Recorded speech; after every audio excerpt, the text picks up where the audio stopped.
जय हिंद, वंदे मातरम। साथियों, आज बात करेंगे एमकॉम करने के 10 ऐसे फायदे जो हो सकता है आप अभी तक नहीं जानते होंगे। तो आज की वीडियो बहुत ही महत्वपूर्ण होने वाली है उन बच्चों के लिए जो एमकॉम करना चाहते हैं या कर चुके हैं या फिर कर रहे हैं। तो वीडियो बहुत ही महत्वपूर्ण होगी, वीडियो में अंत तक बने रहिएगा। और यदि आप चैनल पर पहली बार आए हैं तो ये चैनल आपके बहुत ही काम आने वाला है। चैनल को जरूर सब्सक्राइब कर लीजिएगा, बेल आइकन को प्रेस कर लीजिएगा। तो चलिए साथियों, बिना किसी देरी के करते हैं आज की वीडियो को शुरू। तो साथियों, बात करते हैं एमकॉम करने के 10 ऐसे फायदे जो हो सकता है आप अभी तक नहीं जानते होंगे। एक एक का बेनिफिट मैं आपको डिटेल में बताने वाला हूं। तो सबसे पहला बेनिफिट, जब आप एमकॉम अपना कंप्लीट कर लेते हैं तो आप हो जाते हैं पोस्ट ग्रेजुएट। पोस्ट ग्रेजुएट की जो जितनी भी वैकेंसी आती है उनके लिए आप फॉर्म फिल कर सकते हैं। जैसे आपका पीजीटी के फॉर्म आते हैं तो पीजीटी के लिए आप एलिजिबल हो जाते हैं, पीजीटी के लिए आप अप्लाई कर सकते हैं, कोई प्रॉब्लम नहीं है। इसके अलावा भी और भी बहुत सारे फॉर्म हैं जिसमें आपका मास्टर डिग्री चाहिए होती है। तो आप क्या हो जाती है, आपके पास मास्टर डिग्री हो जाती है, आप पीजी पोस्ट ग्रेजुएट हो जाते हैं तो आप अप्लाई कर सकते हैं। दूसरा बेनिफिट, साथियों, जब आपके पास मास्टर डिग्री हो जाती है, जब आप अपना एमकॉम कंप्लीट कर लेते हैं या एमकॉम के फाइनल ईयर में होते हैं तो आप अपना फॉर्म फिल कर सकते हैं यूजीसी नेट का। यानी कि यूजीसी नेट के लिए आप एलिजिबल हो जाते हैं। और यूजीसी नेट का यदि आपका एग्जाम क्लियर हो जाता है, 2 स्टेज में उसको कराया जाता है, तो उसके बाद में आप कॉलेज या यूनिवर्सिटी में एज अ असिस्टेंट प्रोफेसर पढ़ा सकते हैं। यानी कि यूजीसी नेट के एग्जाम क्लियर करने के बाद में आप एज अ एलिजिबल हो जाते हैं असिस्टेंट प्रोफेसर पढ़ाने के लिए। तो दूसरा बेनिफिट। बात करें साथियों तीसरे बेनिफिट की, तो यदि आपका यूजीसी नेट में अच्छा स्कोर आता है, आप उसमें अच्छा स्कोर कर लेते हैं, तो आपको उसमें मिलता है जेआरएफ, जूनियर रिसर्च फेलोशिप। यानी कि रिसर्च करने के लिए, पीएचडी करने के लिए आपको पैसे मिलते हैं पर मंथ, जिससे आप अपना पीएचडी कंप्लीट कर सकते हैं। तो आपका यह है तीसरा बेनिफिट जो सबसे अच्छा है। बात करें साथियों फोर्थ बेनिफिट की, तो पहले क्या था साथियों, पहले हमें एमकॉम के बाद में क्या करना पड़ता था, एमफिल करना होता था। लेकिन अब आप एमकॉम के डायरेक्ट बाद क्या कर सकते हैं, पीएचडी कर सकते हैं। यदि आपका यूजीसी नेट का एग्जाम भी क्लियर नहीं हुआ है तो उसके अलावा भी आप प्राइवेट यूनिवर्सिटी से डायरेक्ट अपना पीएचडी कर सकते हैं एमकॉम के बाद, किसी प्रकार की कोई प्रॉब्लम नहीं है।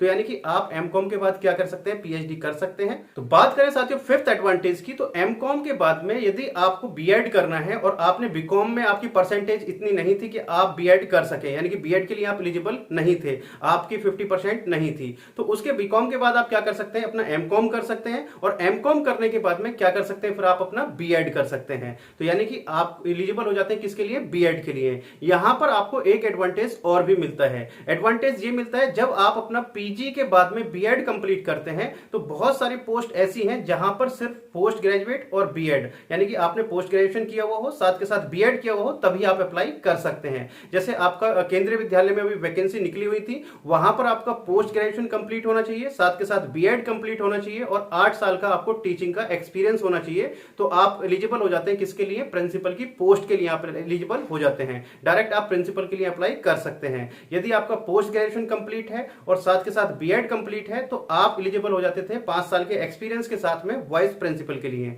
तो यानी कि आपकी बहुत सारी पोस्ट ऐसी होती हैं जो बीएड प्लस पोस्ट ग्रेजुएशन के लिए आप एलिजिबल हो जाते हैं। इससे आगे बात करें साथियों नेक्स्ट एडवांटेज की, तो नेक्स्ट एडवांटेज है आपका सेवंथ एडवांटेज ये है कि आप अपना एमकॉम अपनी जॉब के साथ साथ कर सकते हैं। यदि आप कहीं वर्किंग में हैं और आप वर्किंग के साथ साथ आप अपना एमकॉम कंप्लीट करना चाहते हैं, पोस्ट ग्रेजुएशन कंप्लीट करना चाहते हैं, तो आप इसको डिस्टेंस, प्राइवेट दोनों ही मोड में कर सकते हैं। तीनों ही मोड में आप कर सकते हैं, रेगुलर, प्राइवेट, डिस्टेंस तीनों ही मोड में कर सकते हैं, किसी प्रकार की कोई प्रॉब्लम नहीं है। बात करें साथियों 8 एडवांटेज की, तो 8 एडवांटेज ये है कि यदि जैसे आपने बीकॉम अपना कंप्लीट कर लिया है तो बीकॉम के बाद में आप अपना बीएड कर सकते हैं रेगुलर, और आप अपना उसके साथ साथ जो एमकॉम है उसको प्राइवेट या डिस्टेंस से कर सकते हैं। यानी कि दोनों डिग्री एक साथ आप कर सकते हैं, किसी प्रकार की कोई प्रॉब्लम नहीं है। यूजीसी की तरफ से नोटिस जारी कर दिया गया है कि 2 डिग्री एक साथ मान्य होंगी, एक रेगुलर हो, दूसरी प्राइवेट से की हुई हो या डिस्टेंस से, कोई प्रॉब्लम नहीं है। बात करें साथियों 9 एडवांटेज की, तो 9th है कि यदि आपका फाइनेंशियल बैकग्राउंड इतना अच्छा नहीं है और आपको अपनी पोस्ट ग्रेजुएशन करनी है, तो पोस्ट ग्रेजुएशन यानी कि एमकॉम में इतना पैसा नहीं लगता है, बहुत कम पैसा लगता है, बहुत कम पैसे में आप पोस्ट ग्रेजुएट हो सकते हैं। बाकी जो आपके अदर कोर्सेज है, जैसे आपका एमबीए हो गया या फिर आपको बीएड हो गया, तो बीएड में फीस अच्छी जाती है, आपका एमबीए में भी फीस बहुत अच्छी जाती है। लेकिन आपका फैमिली बैकग्राउंड इतना स्ट्रांग नहीं है, फाइनेंशियली प्रॉब्लम है, तो आप अपना पोस्ट ग्रेजुएशन कर सकते हैं, एमकॉम कर सकते हैं, उसमें बहुत कम फीस लगती है। 10वां फायदा है साथियों, जब आप एमकॉम कंप्लीट कर लेते हैं तो उसके बाद में आप रिसर्च की तरफ आप जा सकते हैं, अपने पेपर लिख सकते हैं, ब्लॉग लिख सकते हैं, बहुत सारी चीजों के लिए आप एलिजिबल हो जाते हैं। तो साथियों आपको वीडियो पसंद आई हो तो वीडियो को जरूर लाइक कीजिएगा, अपने दोस्तों में शेयर करना मत भूलिएगा। तो चलिए साथियों, मिलते हैं आपसे नेक्स्ट वीडियो में कुछ इस तरीके की इंफॉर्मेशन के साथ। तब तक के लिए जय हिंद, जय भारत।